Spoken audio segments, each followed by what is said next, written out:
Previously on the Land Doctors.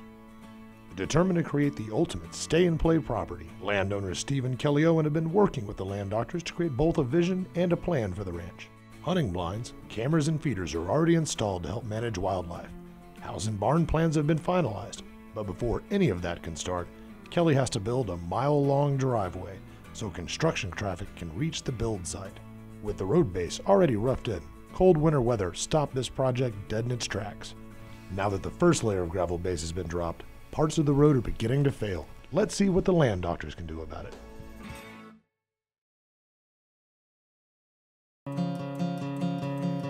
I need the Oklahoma wind to run open through my veins. I need the Indian grass to cut right through these long and lonesome days homeward bound. I'm homeward bound.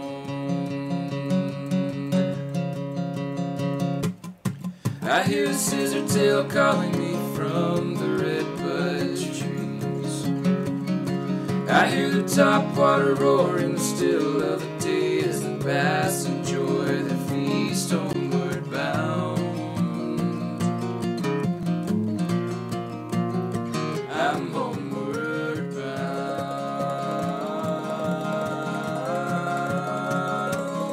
Whoa, I recognize that front porch light from a mile away. Whoa, this is a place that for all my life I have longed to stay, where I want to stay.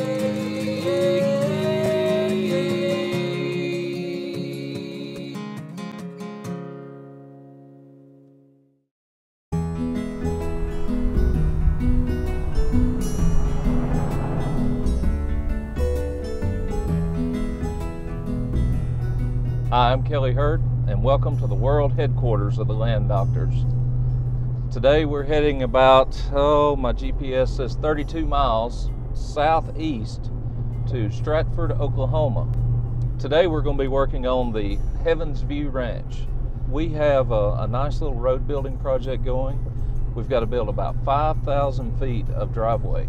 Now we've got our first base layer down, and most of it went pretty well. Probably 90% of the road is in great shape, but we've got about 10% that's somewhere between soft and an absolute swamp.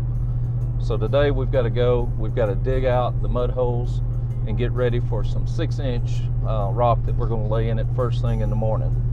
So we're just going to cruise down the road here, get there as quickly as we can, get to work, and hopefully get done before dark, because the gravel trucks will be there at first light tomorrow. So let me tell you why this driveway is important, besides the obvious of the family needs a driveway to get to the house. The bigger deal for me is making sure that we don't get a bunch of dump trucks and concrete trucks stuck while we're building this house. Because if we do, then it's up to me to get them unstuck, and I don't have a good way of doing that. So it's really important that I get these holes fixed so that I'm not out here trying to figure out how to drag concrete trucks, dump trucks, lumber trucks, and all that stuff through the mud. Once we get finished, with the construction, the road's really not going to be that big a deal. We'll be fine at that point because it'll just be a little bit of light truck traffic. But the big trucks during construction, that's the key. We've got to get past that. And hopefully today is the first step. The construction plans as of now include about a 3,800 square foot house. That's interior. If you count the porches, it's around 5,500 square feet. It's going to be 2-story, 26 foot tall cathedral ceilings, 10 foot tall ceilings and the rest of it. Really nice sort of log cabin type of feel and look to it. Big timbers, that sort of thing. So between hauling up all the metal, all the concrete, all of the timber, all of the lumber, all the siding, the metal roof and all that stuff, we're going to make a bunch of trips with some really heavy loads.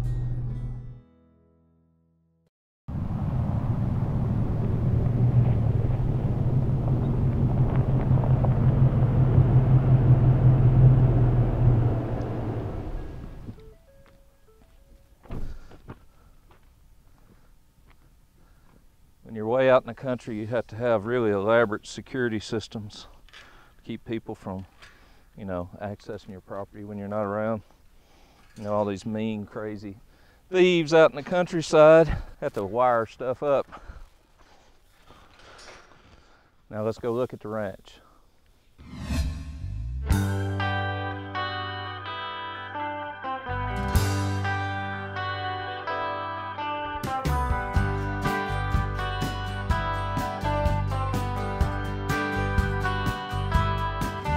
So I'm gonna drive you up the road now.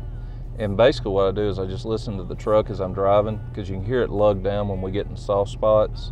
And all those places I'm gonna put 3-inch rock. I'm just gonna put it on top and let the concrete trucks push it down. And then we'll look at the big mud holes that I've got to dig out. So let's head up the hill. So this red base that you see is a weathered granite gravel. It's a naturally occurring deposit in Johnston County, Oklahoma. And they just dig it up off the surface. It's a surface deposit, and it makes excellent road base. But you can see we've got some soft spots. You hear that? So all those are going to get an application of 3-inch.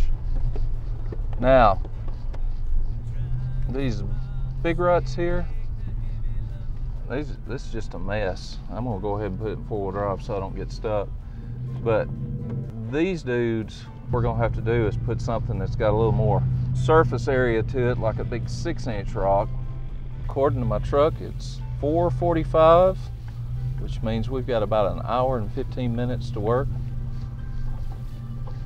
Doesn't seem like it'll be dark that soon, but the sun drops fast this time of year.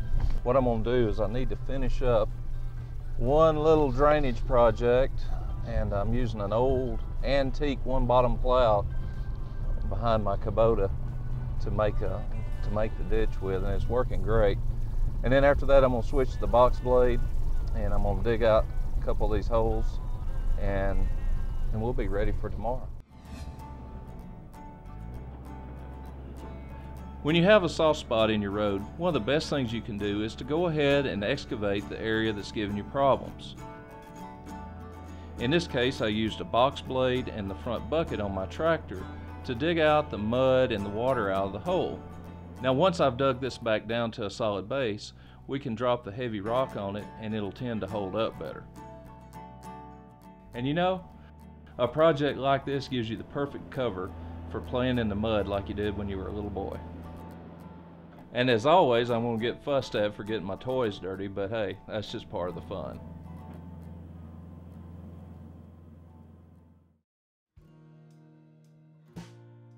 There are a lot of different reasons to buy land, but in this case, the Owens family wanted a place where they could stay and play. Now, they purchased the land last summer, very late in the summer, actually it was early fall probably, and we didn't really have a lot of time to get much done. We were able to put up some box blinds, put out some feeders, explore the property a little bit. It's been a lot of fun. So this is sort of the culmination of the effort, is to get all of this put together so that the house can be built right here where we're sitting, and they can catch these sunsets in the future. And that will be happening very soon. The main thing holding us up now is me, and I've got to get this little road finished so that we can get the big trucks in here.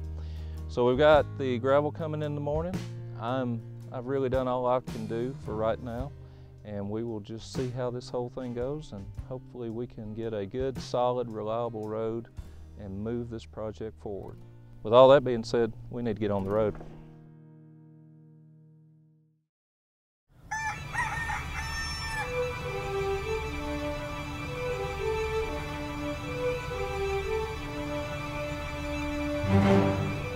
I love the morning. I love getting an early start to the day. I love the sunrise, and I love watching nature come alive.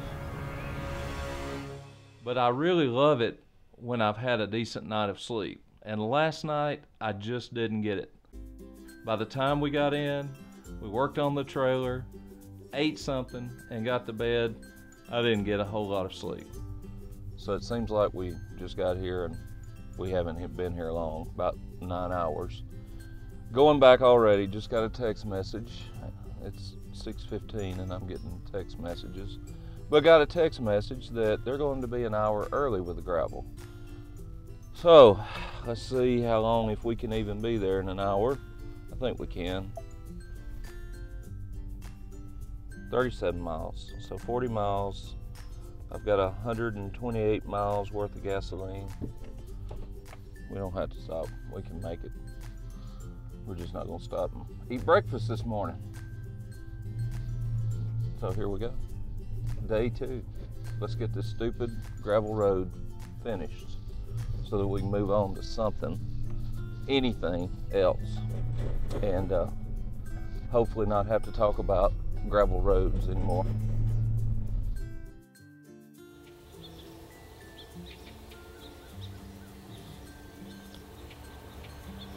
The trucks are lined up and ready to go. You see this guy? The one that showed up first? The one with the white hair? He's the one with all the experience and the one that I trust. Now he and I, we have tried this before and we know where our weak links are. So we decide to send the young guy in first. Now do you see this guy? Bless his heart. He's the reason I didn't sleep last night. The last time we were here, he stayed stuck the entire time. Everybody else made it in and out. He seemed to want to go a different direction, march the beat of his own drummer, and because of that, he tended to continually be stuck.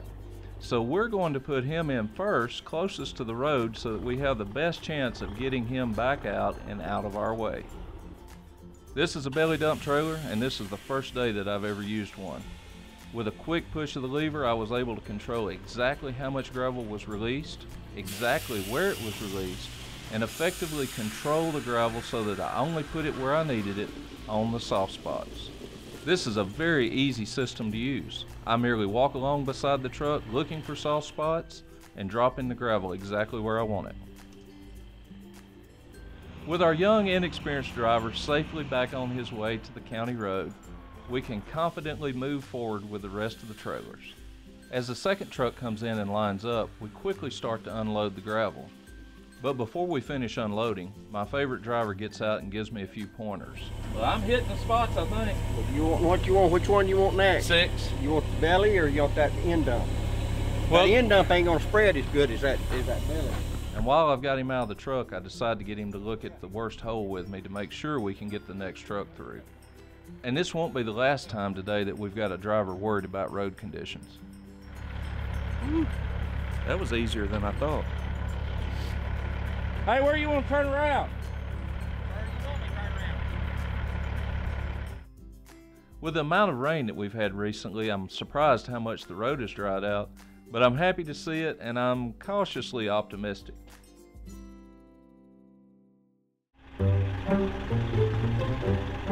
With 2 loads of 3-inch gravel on the ground, now we're ready to put the first load of 6-inch gravel in our big mud hole. The moment of truth.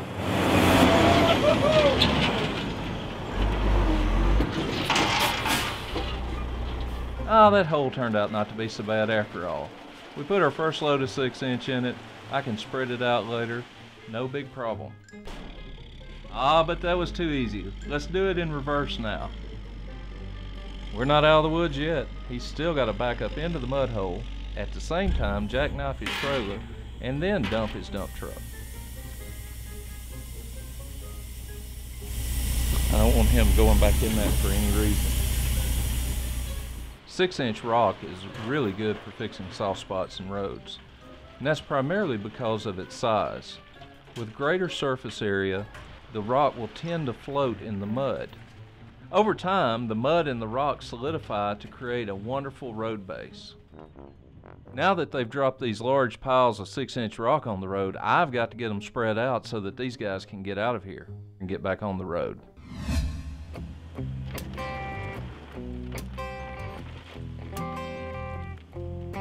Six-inch rock is very difficult to move with a small tractor. So you just have to take your time, work through the big chunks, move them a little at a time, keep spreading it, and over time it'll start shaping up. One tip that I found that worked great was once I had the material basically moved where I wanted it, then I placed the bucket flat on the material to back drag it to force it all to lay out flat. Now, one of the issues that I had with this particular dump was that because he had to jackknife his trailer, part of the load wound up in the ditch instead of the roadbed. So I'm simply going over and grabbing the large rock, pulling it out of the ditch, and placing it in the roadbed. Now, all this driving back and forth gives me the opportunity to use my tires to push the rock down into the mud, into the soft base, and it also allows me to put the rock exactly where I want it so that I can fill all of the hole up. Now, once I've placed the gravel, then I can take the flat bottom of the front end loader bucket and I can back drag while putting pressure down, and that helps to push the rock down into the ground and keep it as flat as possible. Because you can tell by the size of this stuff, if it's sticking up, it's really rough to drive over. Now, this is my first road building job, so you'll have to excuse me if I'm a little overjoyed about getting something as simple as a mud hole fixed. But I am very, very happy to see this truck leaving without a bunch of mud sticking to it. And as the trucks start to drive out, now we have the proof in the pudding.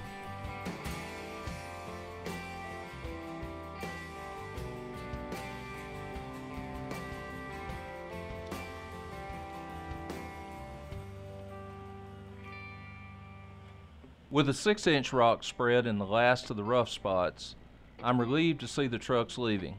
Now all I have to do is go spread the 3-inch rock.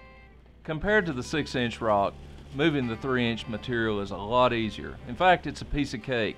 So I make short work of this, pulling the rock over each of the soft spots that I've identified, and I get ready to go home. I've had enough for one day.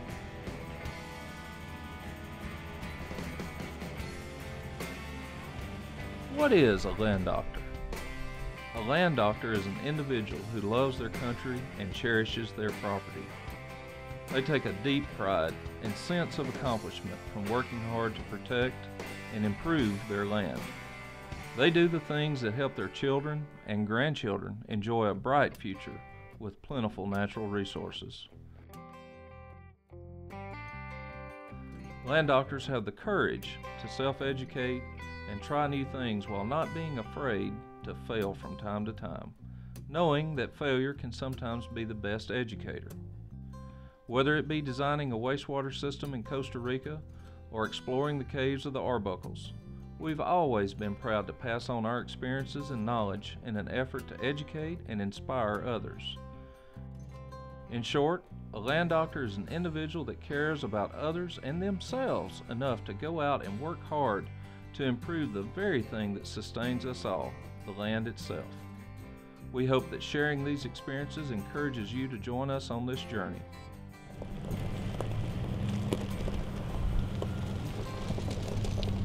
Well, thank goodness that's done. All the holes have been fixed. I'm ready for concrete trucks, so it's time to get out of here. See you next time on the Land Doctors.